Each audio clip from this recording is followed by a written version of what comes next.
राजस्थान के तीन बड़े नेता फिर से आए साथ। हनुमान बेनीवाल और नरेश मीणा का भी मिल गया अभिमन्यु पुनिया को साथ। क्यों हनुमानगढ़ में लगातार हो रहा है किसान आंदोलन और क्या है ये पूरा मामला। नमस्कार दोस्तों, आपका स्वागत है भारत रफ्तार में और मैं हूं आपके साथ हरी। और आज हम बात करने वाले हैं हनुमानगढ़ के उस किसान आंदोलन की, उस टिब्बी आंदोलन की जिसमें लगातार किसानों की गिरफ्तारी हो रही है। पहले आपको मामला बता देते हैं। दरअसल मामला ये है कि राइजिंग राजस्थान का जो समिट हुआ था उसमें एथेनॉल फैक्ट्री को लेकर है वो एक प्रस्ताव आया था और उसमें ये इसको मंजूरी मिली थी।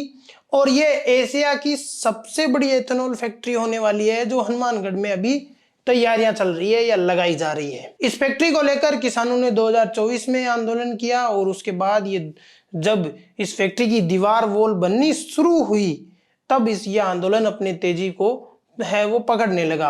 इस तेजी पकड़ते आंदोलन को देखकर पुलिस प्रशासन भी वहां पे मौजूद रहा।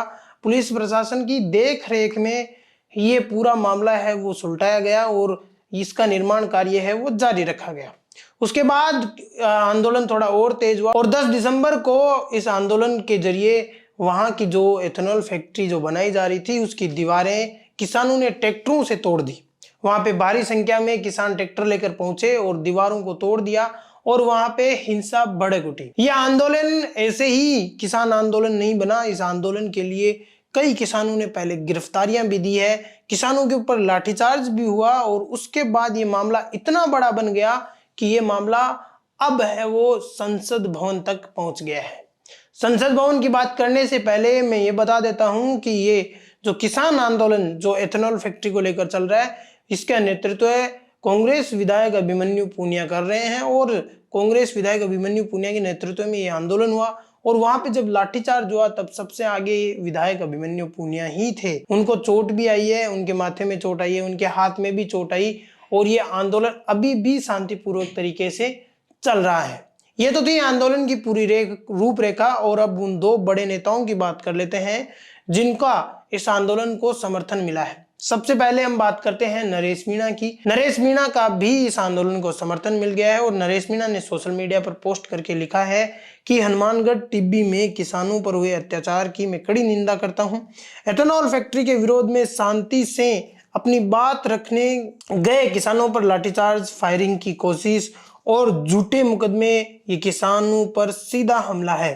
किसानों की जमीन, पानी, पर्यावरण और बचाने की लड़ाई पूरी तरह जायज है। प्रदेश की सरकार किसानों की आवाज दबाने लगी है। हम और हमारी भगत सिंह सेना हनुमानगढ़ में संघर्ष रहित किसानों के साथ खड़े हैं।